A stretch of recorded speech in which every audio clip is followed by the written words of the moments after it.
4 quilômetros abaixo das ondas. O maior desafio era a profundidade. No fundo do Atlântico, investigadores buscam os restos do voo 447 da Air France. Aquela era uma linha comercial importante. O que você está fazendo? Que de repente teve um avião despencando do céu em 4 minutos e meio. 228 pessoas morreram. Foi um verdadeiro choque. Temos que contactar os controles de tráfego aéreo do Brasil e do Senegal imediatamente. Os investigadores de desastres aéreos encaram uma tarefa monumental. Nós tínhamos de entender por que aquele acidente havia acontecido. A explicação mais simples é que uma bomba explodiu no voo. Isso explicaria.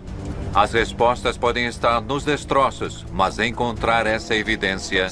Pare aí. Levará anos. Eles tinham de fazer o que fosse preciso.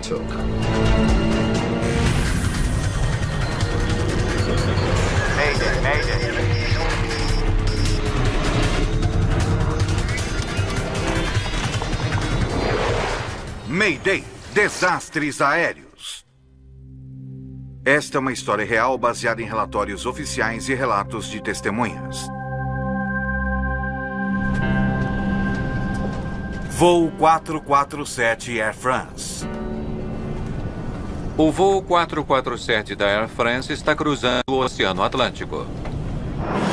1º de junho de 2009. O Airbus A300 está fazendo um voo direto de 11 horas do Rio de Janeiro para Paris. O capitão Marc Dubois, de 58 anos, está no comando.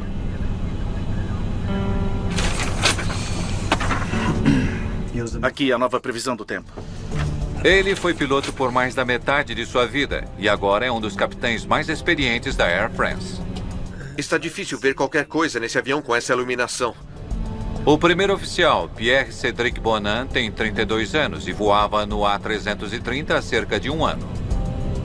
Estamos chegando em Intol.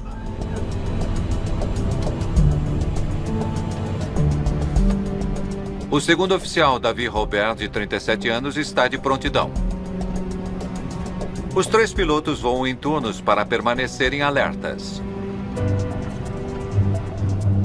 Há 216 passageiros no voo noturno, incluindo o empresário executivo canadense Brad Clamps.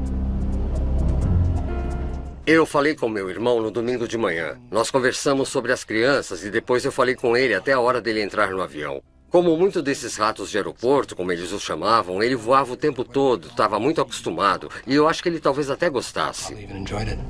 Com o piloto automático mantendo o avião firme a 35 mil pés... Air France 447. Air France 447, prossiga. A tripulação se comunicava com o controle de tráfego aéreo brasileiro. Air France 447, entre em contato com o Centro Atlântico. Enquanto voam, um computador de bordo monitora os motores, a hidráulica e outros sistemas. Ele também envia relatórios de progresso para a sede da Air France. A cada 10 minutos, o computador transmite a posição do avião junto com os dados de manutenção. O objetivo das mensagens de manutenção é simplesmente ajudar as equipes em terra a se preparar para eventuais reparos do avião necessários para a próxima partida. Atlântico, Atlântico. Air France 447 chamando Atlântico. Air France 447, aqui é Atlântico, prossiga. Com 3 horas de voo, o capitão relata ter chegado a uma coordenada de navegação na costa do Brasil.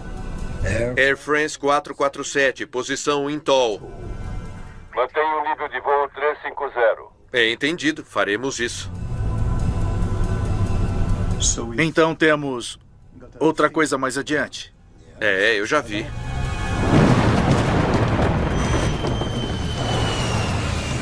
À 1h49 da manhã, o A330 sai da cobertura do radar brasileiro e entra numa zona morta de comunicações sobre o meio do Atlântico.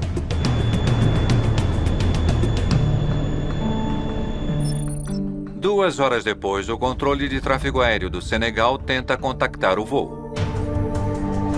Air France 447, aqui é Dakar. Estão copiando? Responda, Air France 447. Ele não consegue contato com a tripulação e alerta a Air France. Dakar para Air France. Alguma notícia do AF447, câmbio? Negativo. Aguarde pelo Air France, por favor. Ninguém sabia da tripulação do voo 447. A única comunicação, 24 mensagens de manutenção transmitidas pela aeronave horas antes. Um funcionário da manutenção tenta fazer contato, mas suas mensagens retornam. Erro, receptor não encontrado. Mas o que é isso? Talvez o sistema de comunicação tenha falhado. O rádio HF, principalmente à noite, não é exatamente confiável. Por isso, durante algum tempo em que ele sumiu, todo mundo dizia: eu espero que seja só um problema de comunicação. No horário em que o voo deveria ter alcançado o espaço aéreo francês, os controladores ainda não conseguem fazer contato. No aeroporto internacional Charles de Gaulle, em Paris, o horário de chegada das 11h10 da manhã passa sem sinal do voo 447. O A330 estaria sem combustível a essa altura. A companhia aérea começa a notificar as famílias. O avião quase certamente caiu no mar.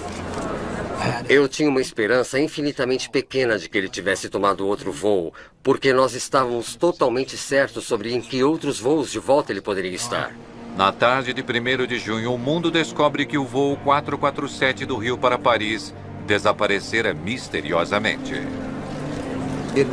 Foi um verdadeiro choque para mim e para todo o setor que uma aeronave moderna, como um Airbus A330, operado por uma empresa de primeira classe como a Air France, pudesse ter sumido assim sem nenhuma notícia. Equipes de busca reviram o meio do Atlântico atrás do avião e de sobreviventes. O avião já estava desaparecido há 11 ou 12 horas e sem nenhuma espécie de comunicação. É um dos piores acidentes na história da aviação comercial. Um moderno jato de passageiros desaparece. 228 pessoas estão presumidamente mortas. Je leur ai dit la vérité, c'est-à-dire que les perspectives de retrouver des... O presidente francês Nicolas Sarkozy anuncia que quase não há chances de alguém ter sobrevivido. A missão de solucionar este mistério fica com a BEA, a Agência de Segurança Aérea da França. A agência está sob uma enorme pressão para apresentar respostas. Nós tínhamos de entender por que aquele acidente havia acontecido e com aquele avião, aquela companhia aérea. Ali, por favor. Alain Bouillard assume então o comando da investigação. Ele é piloto e engenheiro aeronáutico com quase 20 anos de experiência como investigador de desastres aéreos. Eu tinha trabalhado em outras investigações importantes, como o caso do Concorde. Então eu tinha consciência do fato de que a investigação seria difícil. Mas eu estava calmo e me cerquei de gente competente. O engenheiro de sistemas francês Léopold Sartorius também entra para a equipe no primeiro dia. Desde o começo, nós esperamos uma investigação longa e também complicada. Temos que contactar os controles de tráfego aéreo do Brasil e do Senegal imediatamente, por favor. Sua primeira meta é encontrar o que restou do voo 447. Ele sumiu do radar sem mandar um sinal de perigo. E por muitos dias não houve nenhum rastro na superfície do oceano.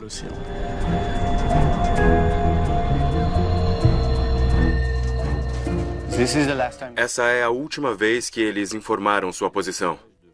Mensagens de posição enviadas a cada 10 minutos pelo avião nos permitiram ter certeza da região. Uma grande região onde o avião poderia ser encontrado. Sartorius não sabe que direção o avião tomou depois de enviar aquele último relatório. Ele sabe apenas a que velocidade ele voava. É então uma área imensa para procurar. Acho melhor começar aqui. Última posição conhecida. Milhares de quilômetros quadrados de mar aberto. Área de busca. Forças aéreas e marítimas varrem o oceano procurando algum sinal do voo 447.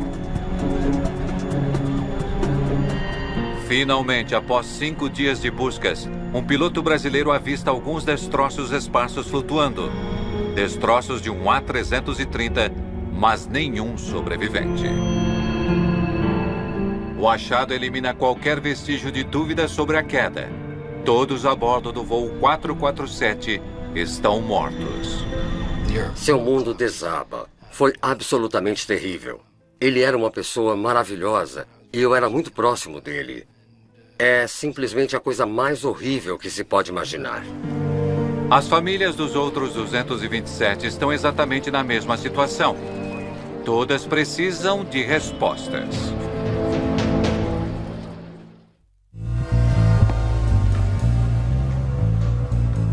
O que faz um Airbus A330 cair de 35 mil pés? Nada. A perda de uma aeronave em cruzeiro é sempre rara. Nós estamos mais acostumados a eventos que acontecem durante o pouso ou a decolagem. Aquele evento, então, levantou muitas perguntas.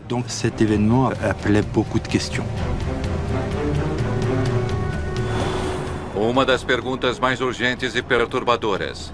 Teria o mundo testemunhado um ataque terrorista fatal?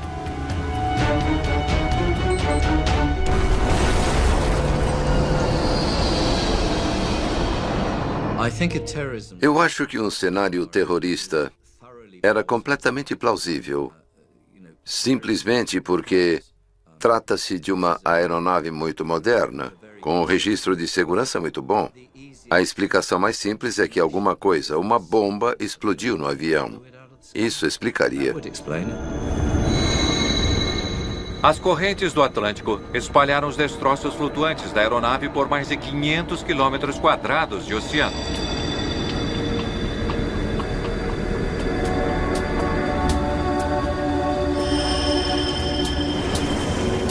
Cada parte recuperada é então cuidadosamente catalogada, fotografada e enviada à Terra para análises.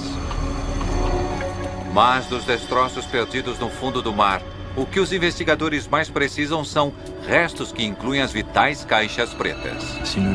Se nós não encontrássemos as caixas pretas, poderíamos nunca entender o que aconteceu. As duas caixas pretas registram detalhes importantes. Air France 447. Air France 447, prossiga. Do que os pilotos dizem e fazem durante o voo. Air France 447, entre em contato com a central do Atlântico. As caixas pretas são tão vitais que são equipadas com um sinalizador para ajudar os investigadores a localizá-las, mesmo sob a água. Mas o tempo está passando e o sinalizador só pode enviar sinal por 30 dias. Além disso, a área central do Atlântico tem 4,5 km de profundidade em alguns lugares, mais fundo que os restos do Titanic.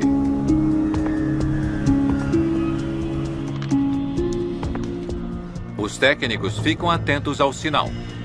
Nessa profundidade, teremos que ficar em cima delas. Enquanto esquadrinham uma área de busca de 17 mil quilômetros quadrados.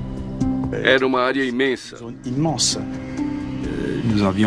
Era uma verdadeira corrida contra o tempo. Nós tínhamos apenas 30 dias. Enquanto a agência de investigação varre o fundo do mar à procura das caixas pretas, outra equipe analisa as evidências concretas que tem até agora. Eu vou levantar todas as mensagens que eles mandaram.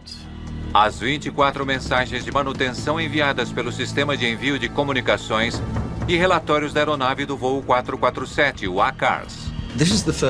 É o primeiro acidente grave com um voo comercial moderno em que temos alguns dados do ACARS. As mensagens do ACARS são altamente técnicas. Não são projetadas para revelar o que a tripulação viu, disse ou fez durante o voo. Ter apenas as mensagens de manutenção para trabalhar é muito incomum. Nós tínhamos dados parciais, que na verdade nos deram muito pouca informação. Mas eles forneceram uma pista intrigante. Olha, esse é o problema dos tubos de Pitot. Uma das mensagens de manutenção registra uma falha no sistema que mede a velocidade do ar, o tubo de Pitot. As mensagens do ACARS nos deram a primeira peça do quebra-cabeça. Nós sabíamos que havia um problema de obstrução nos tubos de Pitot. Os tubos de Pitot são pequenos sensores cilíndricos que ficam no exterior da fuselagem. Enquanto o ar passa pelos tubos, eles calculam a velocidade, mas às vezes eles falham temporariamente.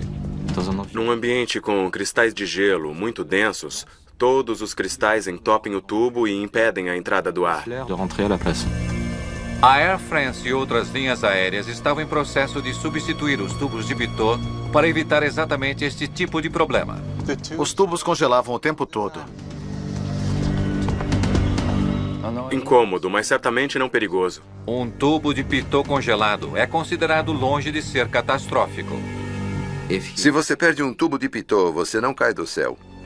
Os pilotos sabiam do problema e como resolvê-lo. A companhia havia notificado seus pilotos com o OSV, um boletim técnico que descrevia o fenômeno e as medidas apropriadas a tomar. Aqui, veja isso. Bouillard conclui que apenas os tubos de Pitot congelados não explicam a queda e que há mais nessa história. Essas mensagens não ajudam muito. Nós tivemos certeza na hora. Tínhamos que procurar em outro lugar.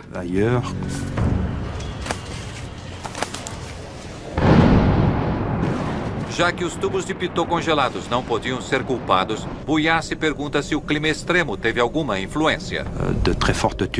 Uma forte turbulência pode danificar um avião ou até provocar a perda de uma aeronave ao partir uma asa ou danificar os sistemas de bordo. Os investigadores consideram a possibilidade do voo 447 ter passado por uma violenta tempestade, forte o bastante para derrubar o avião. A turbulência pode explicar o que causou o acidente. Altitude, senhor, estamos a 33 mil pés. Propulsão máxima.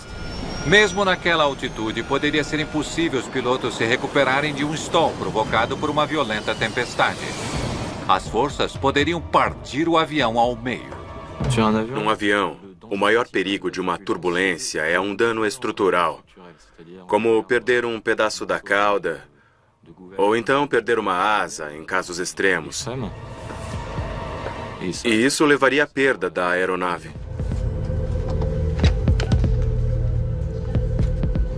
Preciso de mais informações climáticas, relatos do piloto, imagens de satélite, tudo. O voo 447 desapareceu numa região instável, onde ventos tropicais dos dois hemisférios convergem criando violentas tempestades. Eles estavam na zona de convergência intertropical, que frequentemente tem fortes turbulências.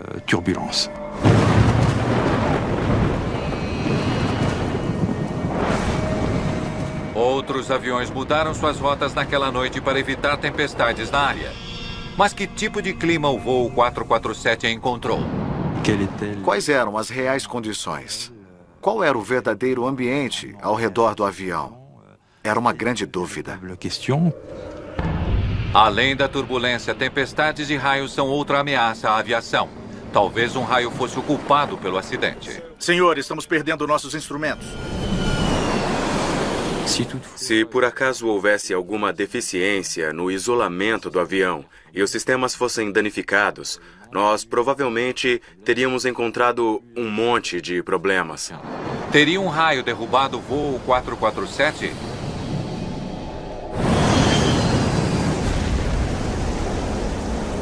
Até agora, a única evidência que Bouillard tem são alguns destroços boiando. Inclusive alguns coletes salva-vidas não utilizados, indicando que os passageiros não tiveram tempo de colocá-los. Recuperar os coletes salva-vidas na embalagem original nos disse que o evento aconteceu muito rápido. Os passageiros não estavam preparados para o impacto com a água. Os coletes fechados indicam uma catástrofe repentina. Mas outros destroços sugerem justamente o oposto.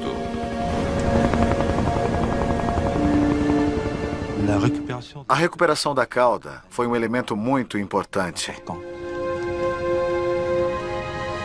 O padrão de fragmentação pode revelar pistas importantes sobre quando a cauda se partiu.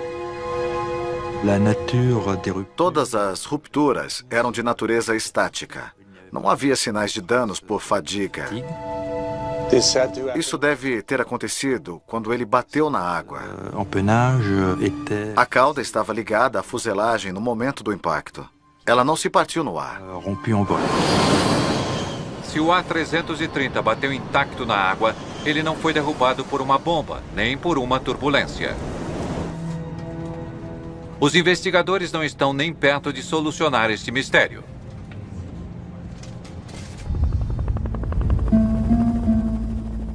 Passaram-se 3 semanas desde o desaparecimento do voo 447 no Oceano Atlântico.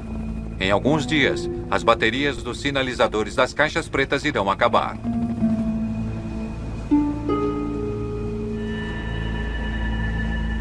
Apenas com destroços flutuantes para estudar, os especialistas se concentram numa seção da cozinha do voo 447. Parece que a pressão foi vertical, assim. Eles fazem uma descoberta importante. O avião bateu comprido e em alta velocidade. Examinar a cozinha confirmou que houve uma enorme aceleração vertical no instante em que o avião bateu na superfície da água. Tudo dentro do avião estava achatado, como um carro num compactador de metais. Eles perceberam que o avião não mergulhou de nariz no mar. Era quase certo que ele havia batido de barriga. E como isso poderia acontecer com um avião comercial moderno, ninguém fazia ideia. Sob essas circunstâncias, era essencial encontrar a caixa preta para entender o acidente e explicar por que ele aconteceu. A busca no mar chega ao 30º dia sem nenhum sinal do A330. O sinalizador está supostamente sem bateria. Bouillard recorre então a um sonar de alta tecnologia para continuar a busca. Daquele momento em diante, o sonar era a única forma de detectar metais no fundo do mar e ter alguma chance de encontrar os destroços. Mas os íngremes vales e montanhas submarinos dificultam escanear o fundo do oceano. A área de busca era realmente inédita. Era do tamanho da Suíça e você estaria percorrendo os Alpes tentando encontrar aquela coisa. Era assim que o terreno parecia, basicamente, de forma geral. Depois daqui... Após meses de busca, eles tinham varrido mais de 22 mil quilômetros quadrados de leito oceânico e não encontraram absolutamente nada. A ausência das caixas pretas e de destroços eram muito frustrantes. Era como um fracasso. Para nós era inconcebível, em 2009 e 2010, se perder um importante avião comercial e não conseguir encontrá-lo, não conseguir entender o que aconteceu e por que 228 pessoas perderam suas vidas. Os investigadores estão, porém, determinados a ter sucesso. Eles recorrem aos mesmos veículos submarinos automáticos que encontraram o Titanic. Deve ter sido a primeira vez que um VSA percorreu um terreno tão acidentado para procurar algo tão pequeno. É um avião grande quando se está perto dele, mas quando se procura no oceano é um alvo muito pequeno. Mesmo assim, nenhum sinal de destroços no fundo do mar.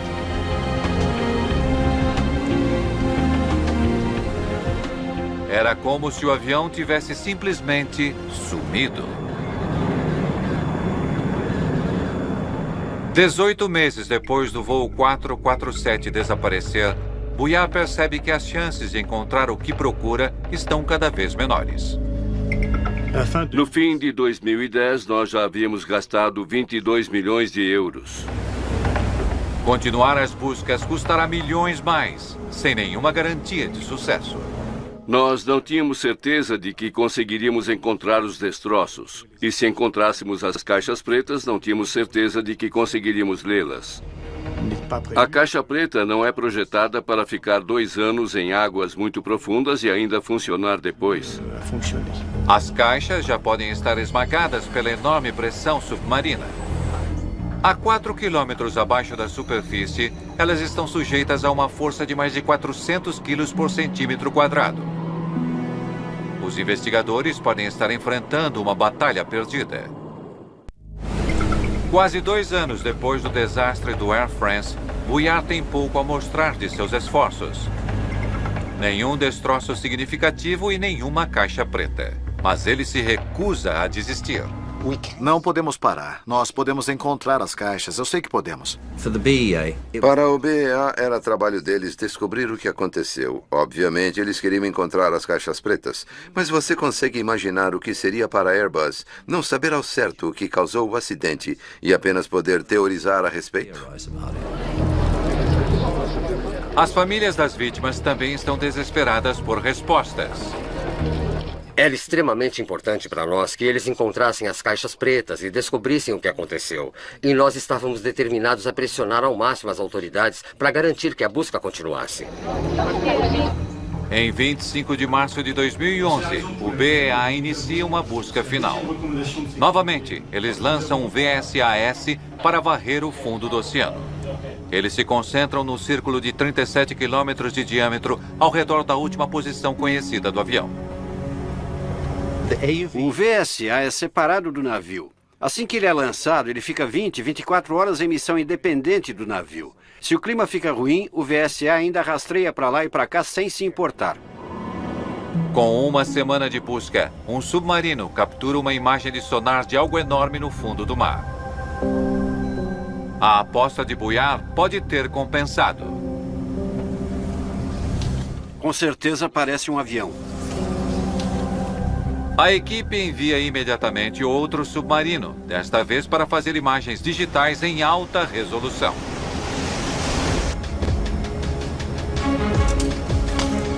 Eu pensei que nunca veria esse dia.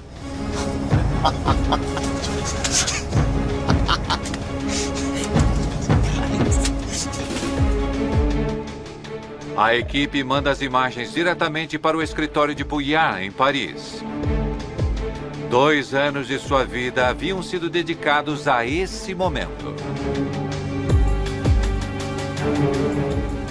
Eu não acredito. Graças a Deus. Receber as fotos foi um momento que eu esperei por 2 anos. Aquilo gerou emoções indescritíveis. Emoções muito fortes. Em 3 de abril de 2011, os destroços do voo 447 da Air France foram finalmente encontrados. Eles estão 12 quilômetros a nordeste da última posição relatada do avião, a uma profundidade de quase 4.000 metros. Localizar os destroços já era algo excepcional e muito significativo na vida de um investigador. Com o local da queda definido, uma segunda busca começa. Um operador guia um robô submarino que vasculha a escuridão em busca das 2 caixas pretas.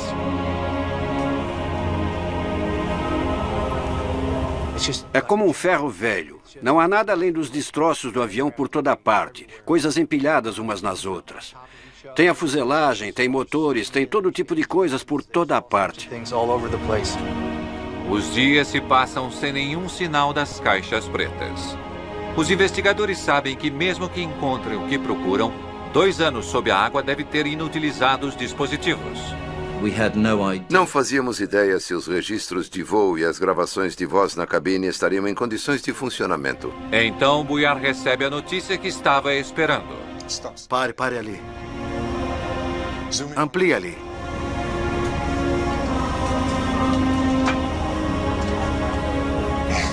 Incrível. Absolutamente incrível.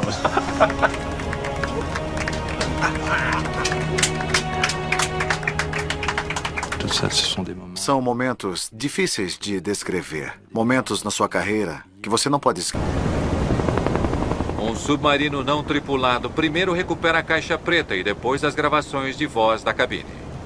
Assim que chegou ao convés, a polícia recolheu, colocou numa caixa em segurança. Daí todo mundo estava segurando a respiração. E naquele ponto você sabe que está com elas. Realmente é uma enorme sensação.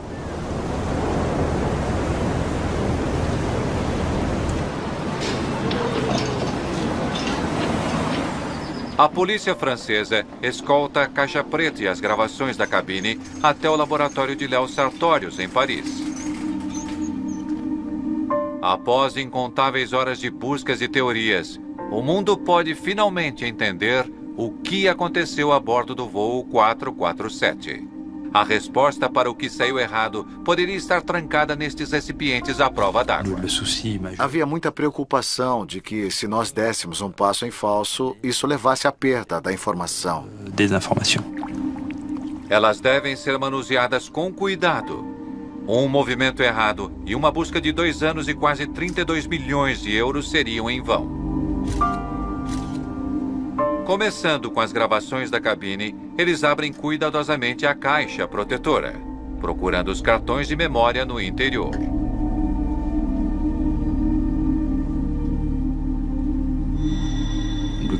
A pior coisa que poderia acontecer seria os cartões de memória estarem quebrados, fisicamente quebrados. Isso não é bom. Viu o estrago? Os transmissores parecem quebrados. Nós rapidamente notamos que havia pequenas partes quebradas. Então, não tínhamos certeza se estava tudo funcionando. Se os técnicos não puderem consertar o aparelho quebrado, pode não haver como saber o que aconteceu na cabine pouco antes da queda, nem quem estava pilotando o avião. Olha o cartão de gravação. Um exame atento da segunda caixa, que registra os dados de voo, traz notícias melhores. Tudo bem, sem problemas. Acho que nós olhamos um para o outro e dissemos: é inacreditável que esteja nessas condições, é incrível. O cartão de memória estava em ótimas condições. Nós conseguimos ler os dados bem rapidamente. Enquanto os técnicos tentam consertar o gravador da cabine, Sartorius organiza cuidadosamente os dados de voo. Eles estavam voando em segurança a 35 mil pés. Os dados revelam que os tubos de pitot de fato congelaram. Os tubos de pitot congelaram aqui.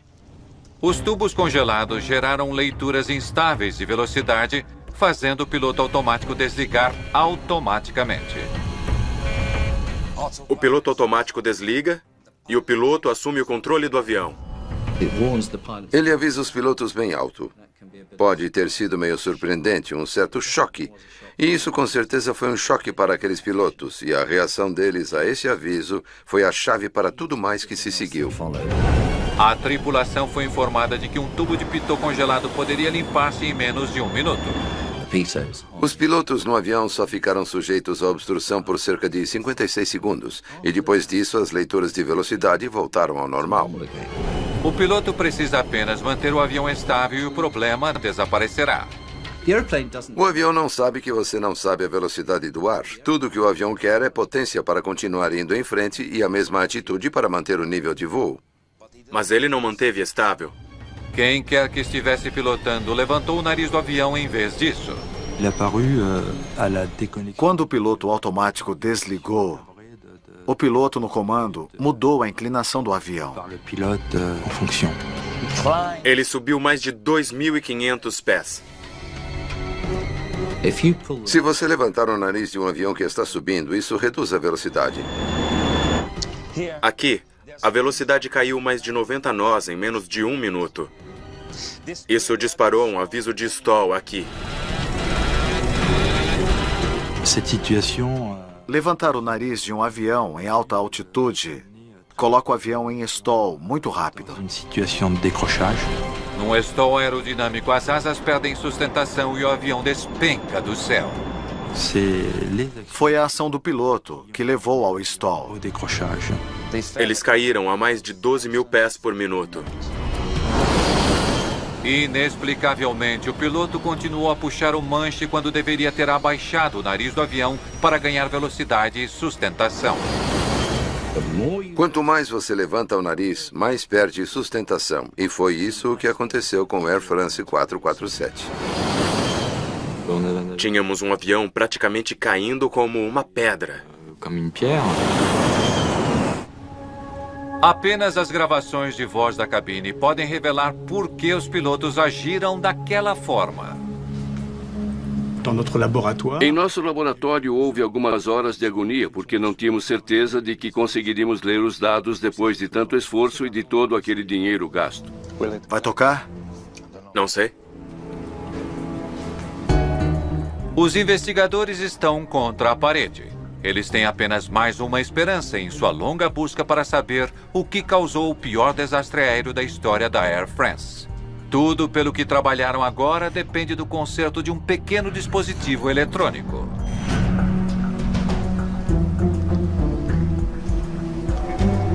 O momento da verdade.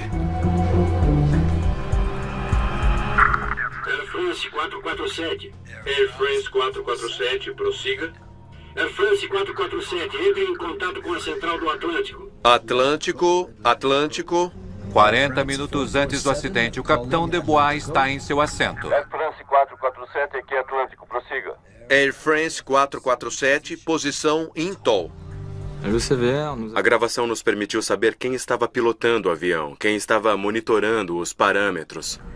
Mantenha nível de voo 350. Entendido. Faremos isso. O primeiro oficial, Pierre-Cédric Bonin, está no assento da direita. Então temos outra coisa adiante. Sim, eu vi. E os dois homens estão indo na direção de uma tempestade. Parece que estamos entrando na nuvem. Normalmente a tripulação tentaria voar sobre uma tempestade, mas naquela etapa de um voo transatlântico, não é seguro fazer isso. Seria bom se pudéssemos subir agora, não? É. A 35 mil pés, o ar no exterior é muito rarefeito para que o avião pesado com combustível ir mais alto. Os pilotos têm apenas duas opções: voar direto através da tempestade ou tentar contorná-la.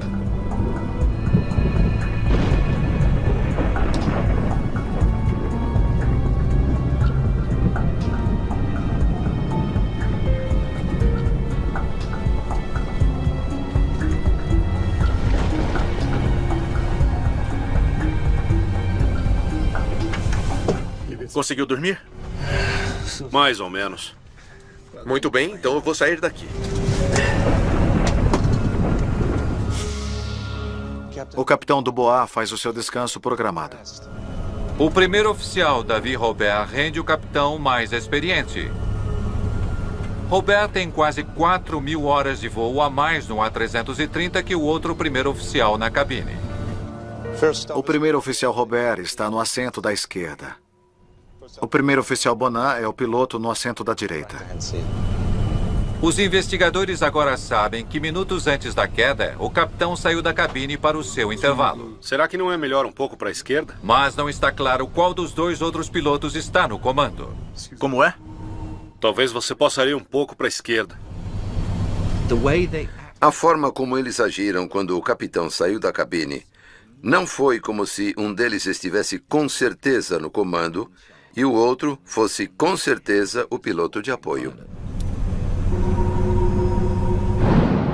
A confusão quanto aos papéis torna-se crítica quando o avião atinge uma coluna de cristais de gelo na nuvem. Os cristais de gelo castigam o avião.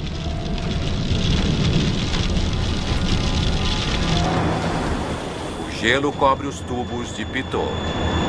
Os cristais de gelo estão enchendo os tubos de pitot. A leitura de velocidade não é mais válida. De repente, os pilotos não têm certeza da velocidade em que estão voando. Isso foi o piloto automático desligando. Eu estou no controle. O que foi isso? Avisos de stall começam a disparar na cabine quando Bonin levanta o nariz. Finalmente, os investigadores sabem qual dos pilotos colocou o avião em stall.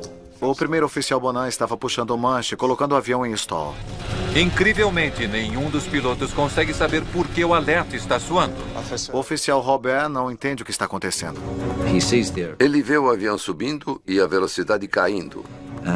E diz, cuidado com a velocidade. Nós perdemos a velocidade. Os pilotos precisam abaixar o nariz do avião para ganhar velocidade. Mas Bonin inexplicavelmente está puxando o manche, levantando o nariz. Tudo bem, tudo bem. Vou voltar a abaixar. De acordo com os três, você está levantando, então abaixe. Os pilotos lutam para recuperar o controle de seu avião. Mas eles parecem totalmente paralisados por sua própria confusão. Eles estão fazendo tudo errado. Deveria ser óbvio o que fazer.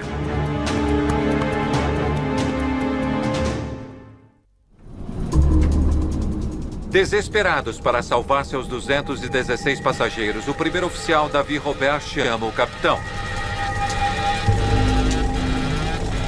Bonan aumenta a potência ao máximo, mas é inútil.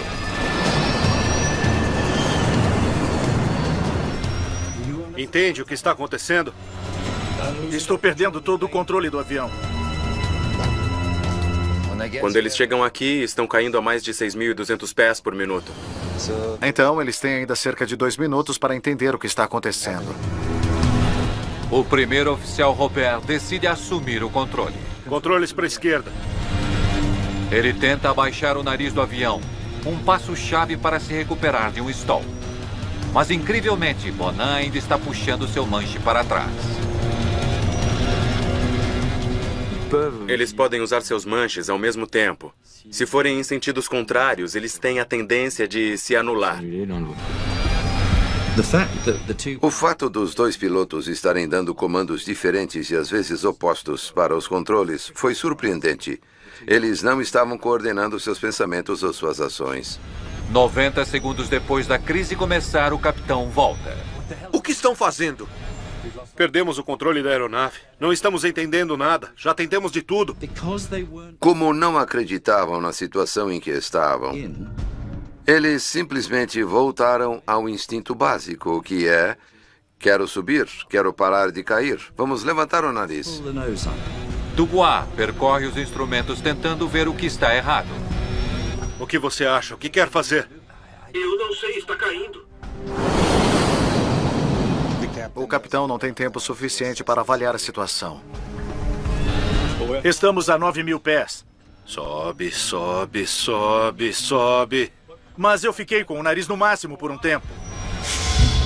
Finalmente, Dubois entende.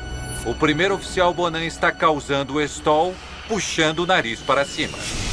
Não, não, não, não sobe! Na hora em que eles perceberam, era tarde demais.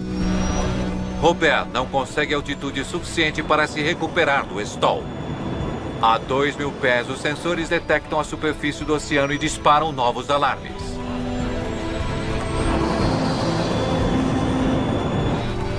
Nós vamos cair.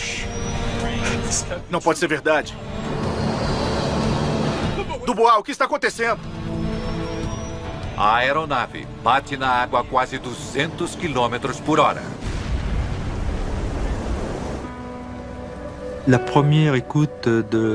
Ouvir a conversa da gravação na cabine pela primeira vez foi um grande momento para mim. Aquilo nos deixou sem fala.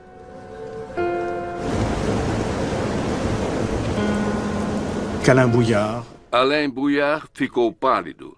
Naquele momento, ele compreendeu a agonia da tripulação durante os últimos instantes do voo.